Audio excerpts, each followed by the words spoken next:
Good morning, good morning. How are you? Cheers, by the way. I have tea. This is only my second cup of tea today. So good. So how's your morning been? I have done my workout this morning because gyms are opening again at the weekend. Whoop, whoop, whoop. So for those of you who are a gym fan, I'm sure it is significant for us, but for me it's double significant because I teach, and I teach on a Saturday morning. Oh, my youngest's just come in crying. That's fabulous, isn't it? Just right on time as I go live. Morning, Kirsty.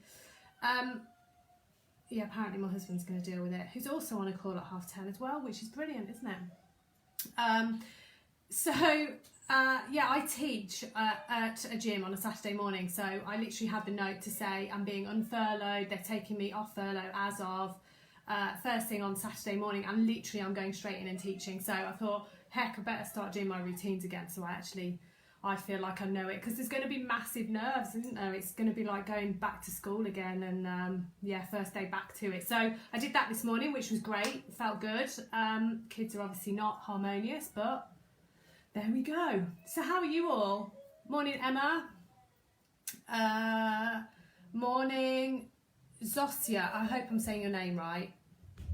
Kirsty, I've said hello. Suzanne, hi, morning. Lovely to see you on live. So for those of you who are with me for the first time this morning, a big, massive hello. This is a regular Thursday morning slot that I do, 10:30 every Thursday. You need refreshments, so I have tea. Morning, Pauline. And we cover a different topic each week. So last week I put a post in to say, what do you want me to talk about? And I put 3, and then there was another suggestion from Deborah, I think. So Deborah, hi, if you're probably going to watch replay. And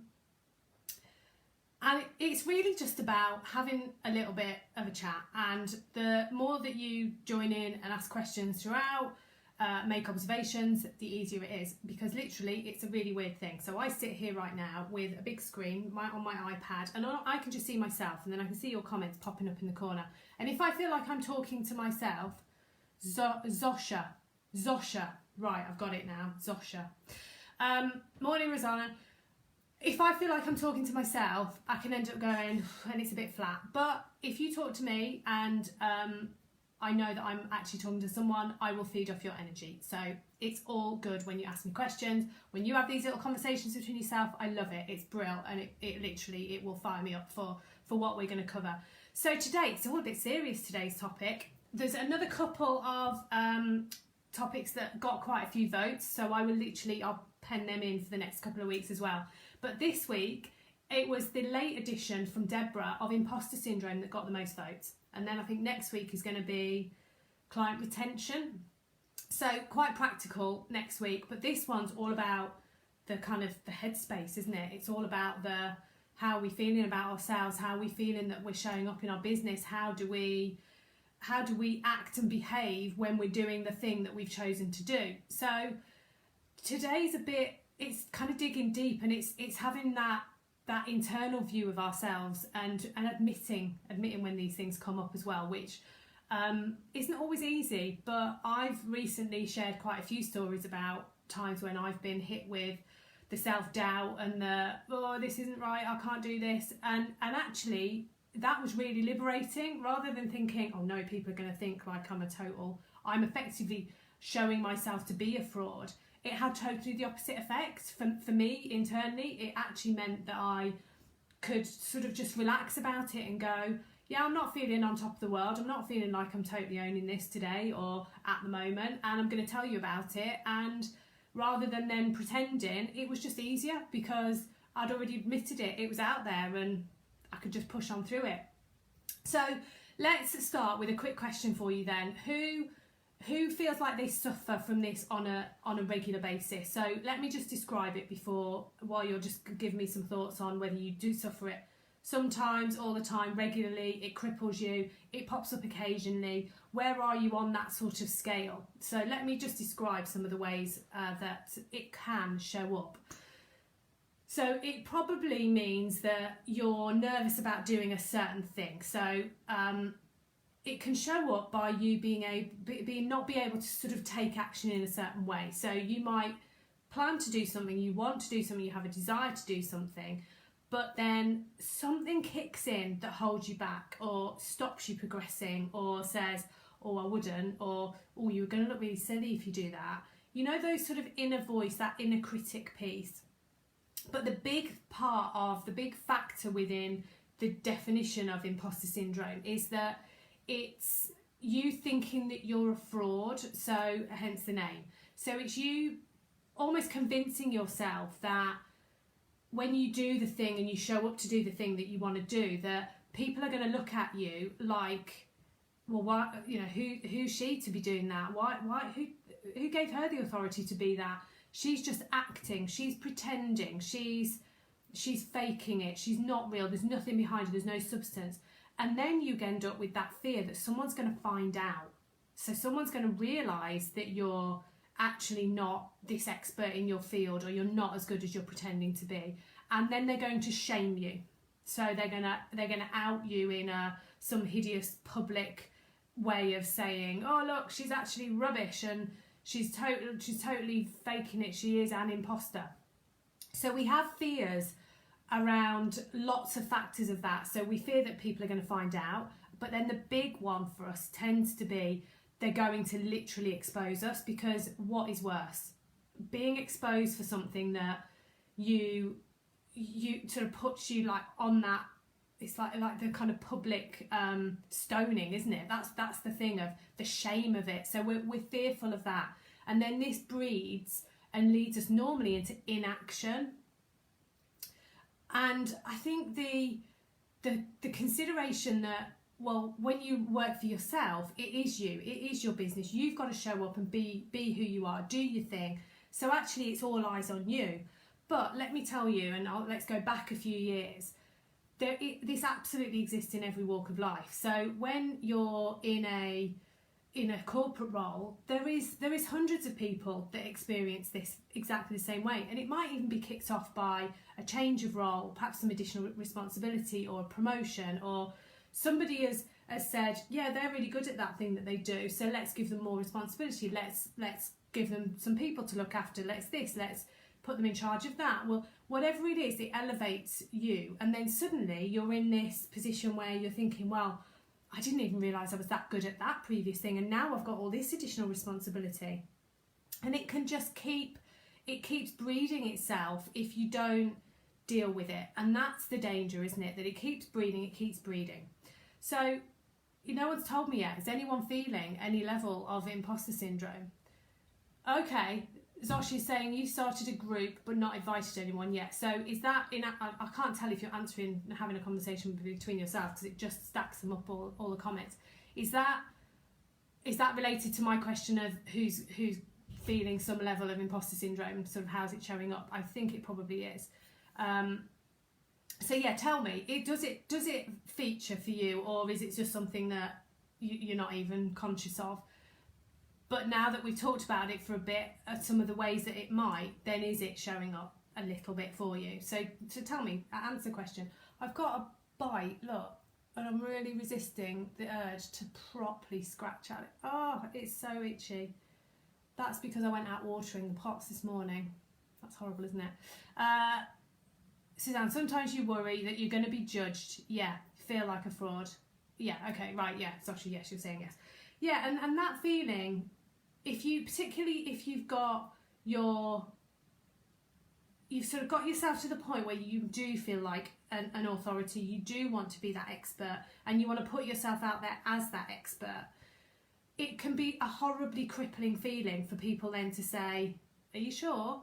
Or they'll criticise what you're trying to do, or pull you into that, well, you know, are you sure you're that person, or are you actually just pretending to be that person? And it's that line, isn't it, between being the person, the future you, and we had this debate for quite some time last night on the Academy coaching call, that being that future you has to have an element of perhaps even confidence that you don't have here and now, and acting as that future you is the only way to actually get yourself to being the future you. You've got to start being that person somehow. But actually, if you start being that person, that potentially you don't fully feel like you are right now, then are you breeding that imposter syndrome because you're faking the thing? And there's that fine line between being genuine, being authentic, showing up as being the expert, but then being open and honest about your level of expertise, your skill, and your vulnerability as well. And it's creating that line between the two. So Emma says sometimes experiencing this be alongside comparison issues. Yeah, that's true. And again, if you start to research what others are doing in your field, which is something I absolutely encourage people to do. You need to know what else is going on out there. You need to know who your potential clients have got the choice about working with, or that they might follow someone else. But as soon as you start doing that, that comparison thing kicks in, doesn't it? Oh, they're better than you. They've been doing it longer. They look more professional. They've got this that I can't do that. And all this stuff kind of kicks off when actually it's you in your lane, and it's you as your personality that people are going to be drawn towards at the right time. So why do we, hang on, let's just read the comments before I go on. So Zosha says, your greatest fear has been called a charlatan. Yeah, okay, yeah, it's almost like because that's your fear, then actually you're, by thinking it, absolutely. But it is weird. But do you know what? It's entirely natural, and it's okay as well. It's totally understandable. And I've worked with people who I consider to be at the top of their game. So they're leading businesses. They're literally, they can walk into a room, command the motivation. They're just brilliant in every sense.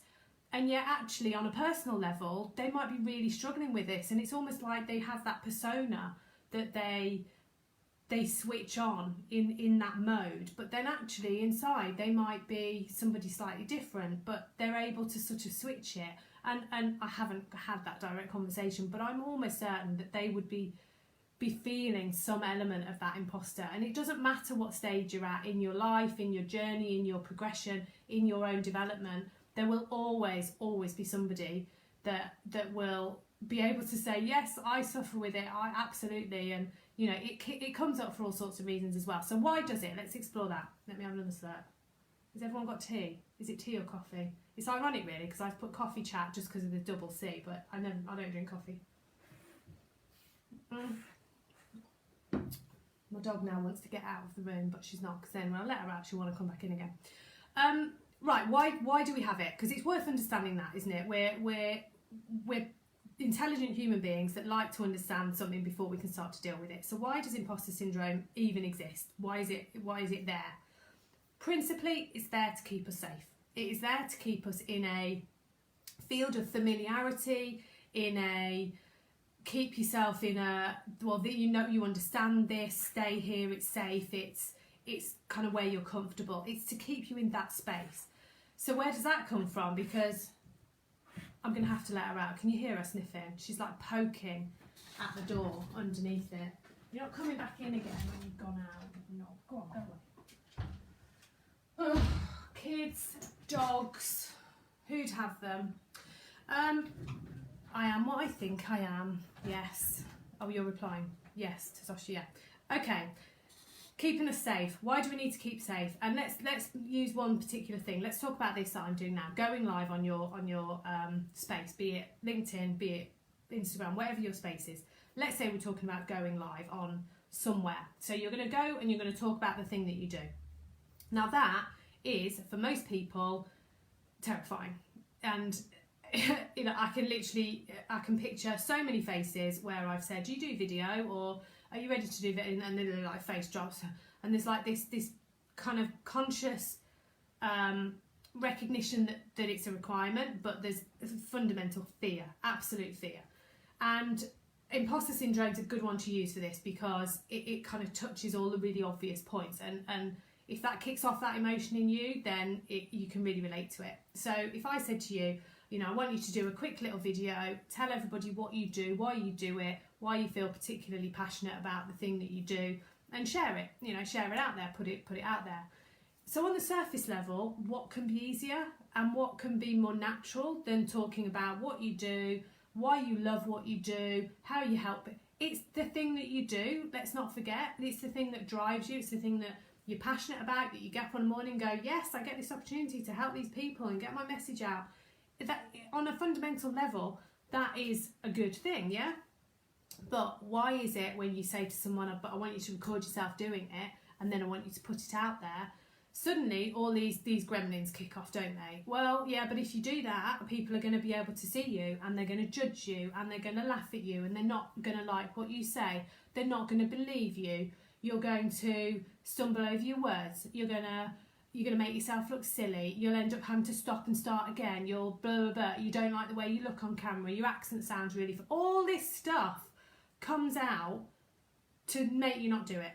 All of it, loads of it. And it keeps coming up. Every time you press a button, it comes up a little bit again and again and again and again. So why is that? What purpose is that serving? It's there because in here, it's designed as a safety mechanism, and it goes way back, way back. When we lived in caves, we used to go to that bush to get berries, we used to go over there to get water, and then frankly we'd send the men off to go and forage for the food, the further away stuff. So we knew what our literal field of safety was. We'd go and do that, we'd do that, and we'd do that. And if for some revolutionary reason somebody said, why don't we go over there for food now? Or I think there's a really great place that we could build a new shelter over there. Everyone would go, whoa, revolutionary. We're not doing that. I've got that random bit of hair again. We're not doing that because we know that in this space here, we're safe. We're not at threat from this and this and this, and we don't know what's going on beyond there. So let's stay in our field of safety. So it's a inbuilt, let's not do that thing. And you have that as a fundamental safety mechanism from being really small. You know, that's why as kids develop, they start to learn that things hurt them and they don't do that again. And it's that basic principle of keeping yourself protected and keeping yourself safe. So someone has a bad experience on something, whatever it is, you might end up scared of heights, then you won't put yourself in that situation again because it's not nice. That's why it's there. So when we're looking to do something which frankly is not going to be a threat to your life, however, those gremlins still kick off because they still want to keep you safe. And if something scares you, the opposite kicks off. So if something has scared you, let's call it a spider, then, and you know that going in the shed, this is particularly relevant, if you go in the shed, there's spiders in there. You've seen one, you have experience of that, you have factual evidence that says there's spiders in that shed, therefore you don't want to go in the shed again.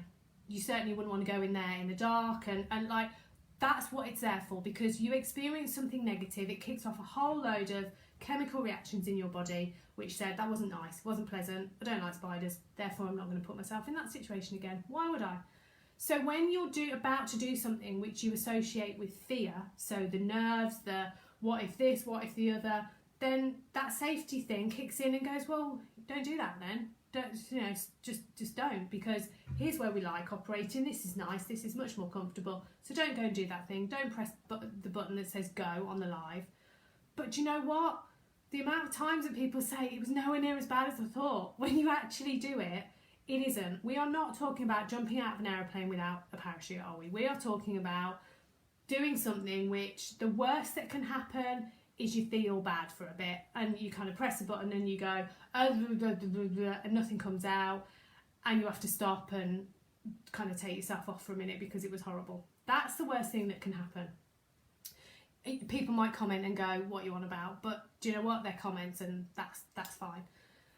But actually, if you do the thing and it's not as bad as you thought, then you're starting to erode that evidence that you had previously that said, but when I do this stuff, it's hard, it's horrible, I'm frightened of it. So it's almost like, well, every time you go into the shed and you have a look around, yes, there might be a spider in the corner, but it didn't just leap off the side of the shed wall and jump on your face. So you kind of have to say to yourself, all right, so there is a spider in there, but it's okay for me to go in and get the lawnmower out. So then next time you do it again, you go, right, well, I not only went into the shed and the spider didn't move, but I managed to get the lawnmower out without any stress. Does that make sense? Every time you do something again that you thought you feared, you start eroding the concept of that fear and that but you're going to put yourself in danger. You're going to experience this negative emotion, which you don't want. So doing the thing that kicks it off is really key. And it's probably not what you want to hear, is it? Because you want me to say, well, just do something else instead and avoid that situation. But no, you can't, because honestly, unless you are going to push yourself into these new situations, you will just end up with this on the same course, on the same life, getting the same outcome, and nothing will change for you. You won't expand yourself, you won't grow your business, you won't feel like you're conquering that. So you're going to have to step towards the thing in as a controlled way as you can, but with the logical, unemotional approach of saying it's not going to kill you. Like, as I say, unless you're contemplating something which is hideously dangerous, which I'm probably saying you're not, then it isn't going to kill you. And actually it starts to erode that negativity as well. And being really conscious of it is key. So knowing that you've done that thing and it wasn't that bad, don't just kind of move on and go, right, okay, spend some time considering it, spend some time reflecting on it, record how you felt, write some notes, be really conscious about that thing.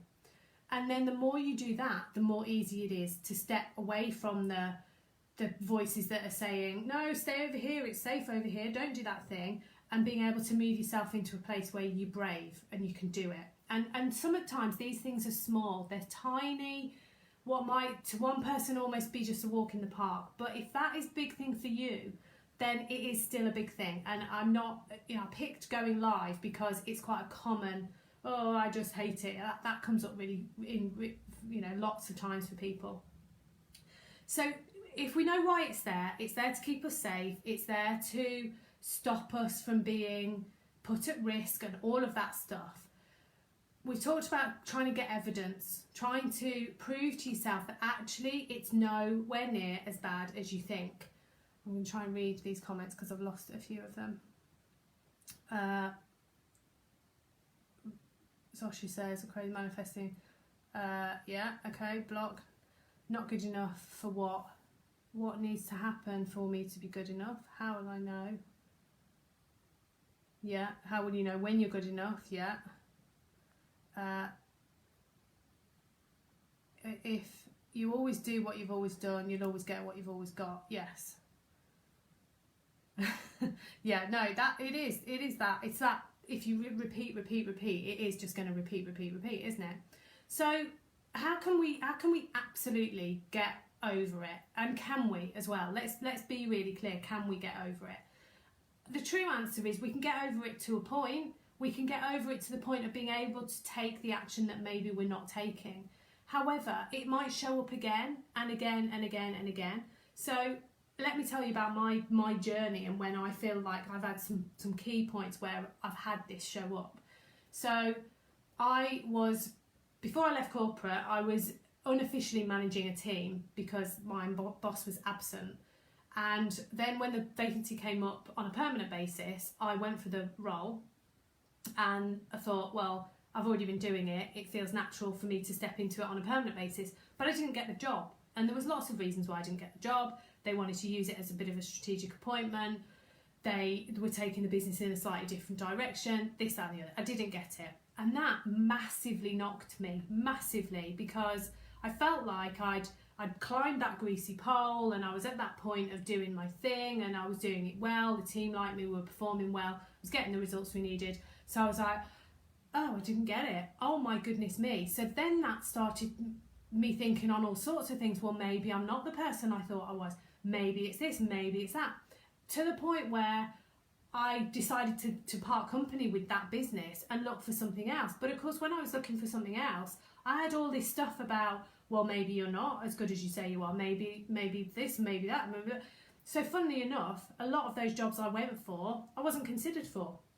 And it's only now as I'm able to sit back as a more impartial person about the past me and go, wow, I think that was probably me affecting my own success because I was doubtful of my abilities and I ended up self-perpetuating this negativity.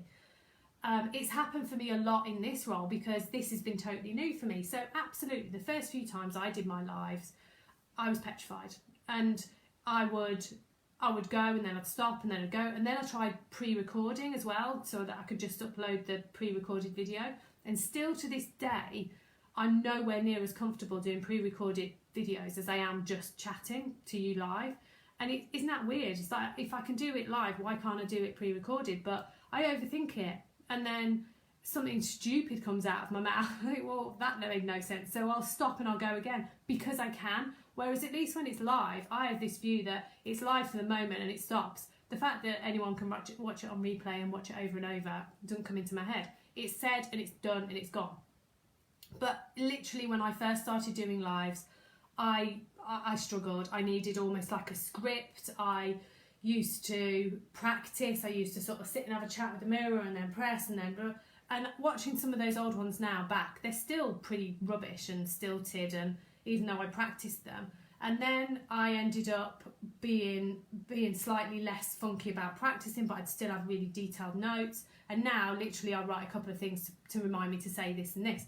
But it comes with just keep pressing the button, keep doing the thing that it is that makes you scared. And then my other big one that really sort of, because I've been dealing with this, I've been trying to work through my own, right, keep my evidence, go and have a look, keep a list of, but you know you can do your thing because look at all those people you help, look at all the client testimonials you've got, look at the comments you get, look at this. So almost like building your own evidence file that's like a bit of a brag file, we used to call it, sort of as a, I think we might have even started with that at school, where you sort of end up having like this dossier of stuff that you can brag about. And that's really powerful. So if you go and you do something for somebody and they write a positive comment, or they give you a bit of feedback, or just you feel like you've helped, so it doesn't have to be ratified by them. If you feel as though you know you've helped them, then keep evidence of it. And so it might be in the back of a book, write it down, and every time you get something, write down.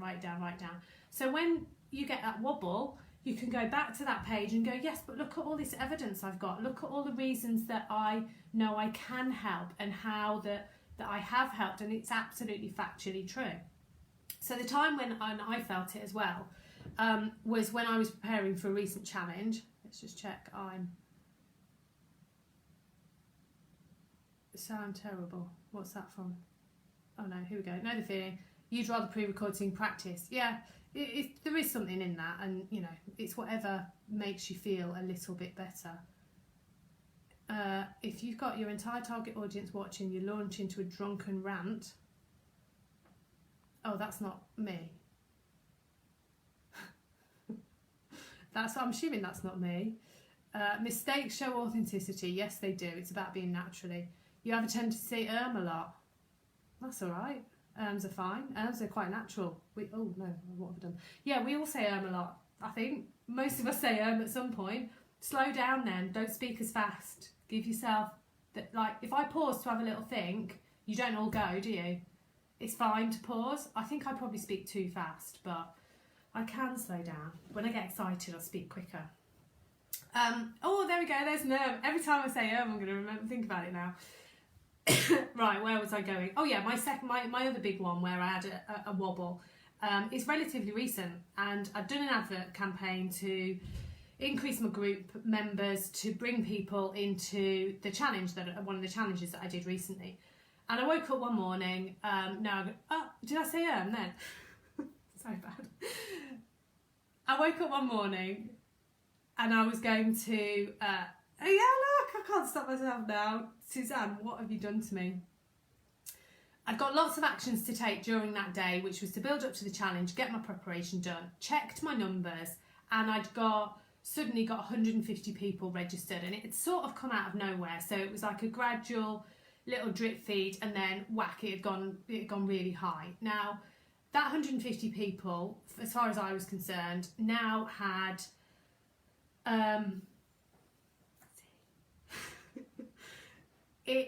they had put their trust in me. That's what they'd done. That's where I was going. They decided that I was going to be able to help them, and I was going to give them the information they were wanting, needing, be able to take that. Yeah, you have got me started, totally. They were going to be able to take something from me, and I was going to be able to change their lives. And I suddenly felt this huge pressure, like, whoa, what if I turn up on the day and nothing comes out, or I don't know what to say, I forget what I wanted to say, and I bumble over it and I look like a fool. And then there's all these people that now potentially might criticise me, they might laugh, they might do all of those things that we all fear that a crowd of people might do. Public stoning and whatever you think is going to happen on a Facebook Live. So I had that moment of almost crippling, well, I can't do it. Why don't I just do something different? I could pre-record them, practice it loads, and then I'll just put the recording up, and I'll this and all these ideas about alternative ways to handle it started coming into my mind, which was totally not what people had signed up for. So I had to spend some time going back to basics and going, right, let's just prove to myself that I can do this thing. I've already done this thing. This is my evidence file. Go to my brag folder and look through that and work through it. So it doesn't matter where you are on your journey, is I guess the point I'm making, that it can still pop up and it can come up for just random reasons. It might just be a funky day you're having, you're just not feeling it and nothing sort of seems to flow, and you give yourself a bit of a sort of criticism about this thing that should be like this and you should feel like this, and you end up just taking yourself sort of down and down and down in the dumps. But having these methods to be able to work through it is really good. So the first one is to have that evidence file folder, store it on a shared drive, whatever it is that is going to work for you, but have something that you can go to, that you can read, that you can look at, that you can immerse yourself in, that says, I am good at this thing, I am good at that, I have done this before, I am able to perform what I'm looking to perform. The other thing as well, let me just hold on. The other big one, which is a really interesting shift, and if you can harness this, then this could be it alone. Recognise that the way you are feeling is just that. It is just a feeling. Because, what's the relevance of that? If you recognise that it's just a feeling, all of a sudden you take away some of its power. So feelings are all sorts of things. Feelings are kicked off by little neurons in the brain firing. They're kicked off sometimes through chemical reactions and then the body trying to get us to take action. But it is a feeling. It isn't fact necessarily. It isn't something that you can touch and feel and, hold in your hand. It's a feeling. And do you know what? If you accept that it is totally a feeling, you can also therefore do something about it, because you control your feelings. Now, not easily. I'm not saying, oh, there you go, I've told you, whew, my job here is done, off you go. It's not that simple. You can't just go, right, I'm deciding I'm going to feel this today. But once you just get a handle, like a total handle, and get total belief on the fact that it is just a feeling, everything we experience is just a feeling, then suddenly it puts you back in control as opposed to your feelings. Now, those feelings are there for reasons, and we've talked about that. They're there to keep you safe. They're there to not want you to go out of your comfort zone, to stay in that familiarity. But if you recognise that they are feelings, then suddenly you've got that logical starting to kick in, so that you can start to work through it on some level. And it works with anything. And it's interesting how once you start to control your feelings in one thing, you get better at it, just like anything. So it's like it's a skill. It's a part of the brain that you may not use a lot. A bit like imagination and considering making big plans and being creative. If you don't use that part of your brain a lot, then it's really easy to let it get sort of a bit dusty and a bit clunky. So how can you control a feeling, and how can you start with something really simple? Day to day, look at the rest of your life before you try and tackle I feel like I've got imposter syndrome and it's big and it's ugly and it's huge and it's an all-encompassing feeling. Don't start with a big thing, start with a little thing. Kirsty, what are you saying? Rain. Recognise, accept, investigate and nurture. Yeah, nice, like that. So start with something small. So let's say you find, I'm going to use a very personal example. There's something in your house that irritates you that people do. So my kids at the moment are pretty much feral. So they're running around, they're outside half the time, they're in the house, they're coming, they're going, they're in and out, and they leave the house in a right mess. They just leave a trail of destruction and stuff out everywhere, and it's chaos. Now, I normally react pretty badly to that because I like calm, I like order, and I like my house to be tidy, and it is impossible. It's totally impossible at the moment. So I could go every day out of my little calm, serene space that I operate in and go out and just go ballistic at them every day because I'm reacting to that feeling. Or I can check it. I can just go, okay, so yes, they've made a mess, but you know what? That's enabled me to get some work done. I did an Undisturbed live this morning with you, despite my youngest crying. I need to put those feelings into some sort of box, some sort of order, and just check it in. You know, what happened? What was the impact of it? And then by doing that, I can react differently so that I've reined that feeling in a bit, and rather than kicking off at them, I can then change it to having a more constructive conversation about, you know, can we all spend half an hour before you go to bed tonight putting some stuff away and having a tidy? Then I've dealt with it in a different way, and I've started to rein in a feeling. So starting with the little things. The other one for me is running. So Kirsty, I know you run, and you've probably had the mental battle on a fairly frequent basis as well. That when you run, you get all these thoughts, these kind of these negative. Or you could just go home. You could just do that. You could just cut that corner and whiz back home because you've got all that stuff you should be doing. And there's 1,000,001 thoughts that end up popping into your head about why you shouldn't carry on with the exercise you're doing or the route that you were planning on, and then suddenly before you know it, your legs are kind of like taking you home, whereas actually you'd set out to do that route or finish that online workout or whatever it is. But again, it's a feeling. I need to open my door because I'm literally melting in here now. So when you've started to use a control of your feelings to some level, you can put it into place in lots of different ways. So it might be a reaction to something. It might be that you would have flown off the handle about that thing and actually you've been able to control it. It might be that you can do the mind over matter thing on an exercise or on a run or whatever it is. But the more times you're able to apply that, the better that muscle gets in terms of your control of your feelings. And then lo and behold, when you're thinking about, I'm feeling definite signs of imposter syndrome, then you've got a skill that you can start to apply to start getting that under control as well. Let me read your comment. Rain, Monica. Oh, hello. I didn't notice you come on. Sorry, lovely. Be more human, relatable, less robotic. Oh, you're replying to something else. I'll let you carry on your chat. Zosha says, respond versus react. Responding is good, but reacting is bad. Yeah, that's true, like that. Yeah, responding or reacting, yeah. And deciding, you know, making a conscious decision that I could this or I could that, and I've controlled that, and I've, you know, I'm not talking about trying to suppress a load of emotions and kind of keeping the lid on this stuff, because that's bad too, right? You don't want to be able to just keep everything in so you're at that point of explosion and it all comes out in a weird way. You still need to be able to express yourself, and to, if boundaries are being pushed, you still need to be able to say, you know, this needs doing.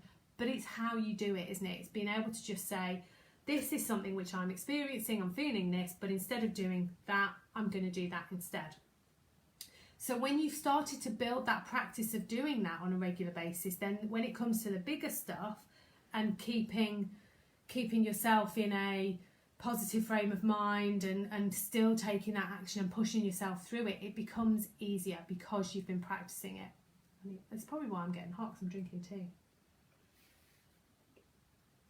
Get a dry mouth. Right, what else? We talked about evidence. We talked about the fact that it is just a feeling, and the fact that you can harness feelings. You can harness your control over that feeling, and that, just knowing that is quite empowering.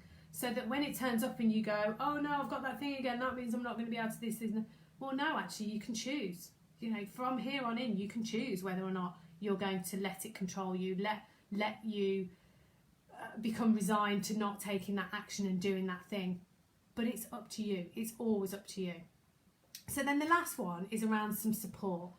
Now, everyone's got a different support mechanism for different things, and being able to turn to somebody to say, I'm really struggling with this thing and this doesn't feel right, or whatever it is that you're experiencing, being able to share it, being able to externalize it is really key, because again, we're back into that, don't bottle it all up. So finding that person, that thing, it might not even be a person, it might be a process that you want to use to give yourself that support. So it might be an escapism, it might be meditation, it might be journaling, it might be talking to your best friend, it might be your partner, it might be having a chat with your mom, whatever it is. But having that support there and being able to know that you can just say what you're feeling, you can just talk about it, say it out loud, that is huge as well, and shouldn't be underestimated. Because if you're trying to cope with this thing, a good coach, exactly that, being able to externalize what might be going on suddenly means it's not just you. It's not, they might be able to reflect back what you've said, they might be able to just be an ear, but it's somebody, it's something, it's a process you can go through to work yourself through it. Because the more you bottle it up, the more you try and ignore it, it's going to come back. It's going to come back in different ways, in bigger ways, in uglier ways, and the whole thing can just then escalate to the point where you're not taking action, you're not doing the thing that you want to do, and then you end up sort of back in that circle of, oh, now I feel really stupid that I didn't do that thing, and you end up sort of beating yourself up because you weren't being able to progress either. So it is important to have that person, have something, have journaling, do your thing, find for you what that thing is. So we talked about the why, we've talked about what it is, and we talked about some elements of being able to work it through. So has anyone got any other, I love some of your observations, we're going to read all these back once we're off. Is there anything else that anyone else has found that perhaps I've not mentioned that works really well for you to get yourself through that process? Share if you have, please do. So mine is still the write it down, work it through, talk it through. So yeah, for me, I like to have that conversation with somebody. And it's interesting when I do, those irrational thoughts end up just sounding so silly. You almost sort of let yourself off with it. But yeah, share if you've got any others. So my last, I would just want to tell you one more thing before we go, and I'll let you get on with your Thursday, is around a spotlight session. So I'm going to put a post on today, because what I want to do is offer people a space to start in some ways moving past this, if that's what it takes. But I'm doing it in a way that you can sort of rationalise it, that it's relating to your business, but I'm doing this for much more of a reason. So I'm going to offer a spotlight session to somebody. I'm not going to say how often, because it depends how many people are going to be willing to do this. But I'm looking for a volunteers that are going to come on and have a chat with me about their business. So you can promote what you do, you can talk about what it is, who you're looking to work with, and literally do like a full-on little presentation about you. But see, when I say those words, I'm trying to pick my words really carefully, because everyone goes, oh no, I don't want to do that. But it will be done like I did the interview with Kirsty last week. So I'm not just going to say, come into the group, go live, and kind of the floor's yours. We're going to have a chat. We're going to have a conversation about what you do, how you do it, who you serve, and what your plans are for your business. But the beauty of that is that you get to tell all my audience about what you do. And it could be that your ideal clients are in this group. So it's a great little practice session of starting to get used to both coming on video, but also talking about your business, which, you know, that can only be a good thing. So I'm calling it the Spotlight Sessions. I'm going to look for some volunteers, and then we'll talk about how it'll work and the mechanics of it, and we'll set a time, we'll go live. It's not there to be, oh my gosh, I don't know what to say. it'll be a natural chat. It'll just be a conversation. So it isn't going to be oh, I'm just live and I've got to do this thing, and it'll just be a chat. And the reason I want to do it is because I want to start breaking down some of those barriers for you around how do you start off, how do you go live, well, where do I go live, I don't want to do it in this group, I don't. Start breaking some of those down so that we can work through it together through the process of a conversation. I think I've got a child in. He's gone, it's alright. So I'll put a post up, but if any of you would like to do it, it'll just drop me a direct message and we're going to we'll have a chat about it and how it'll work. And you know, it'll be really casual, and I want to offer you that platform to have a little practice doing it, because the best way to start these things is to start doing it. So that's there, that offer is there. I'll put that out today. Any other questions? Loving the idea, good. So yeah, I expect you all to volunteer.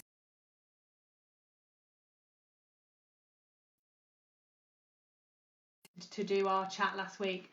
I can talk for over an hour on any chosen subject, pretty much, but it's your subject, so I don't want you to think, oh, there's going to be all sorts of uncomfortable silences. Like, I won't let there be uncomfortable silences. We'll move it on, I'll ask you another question.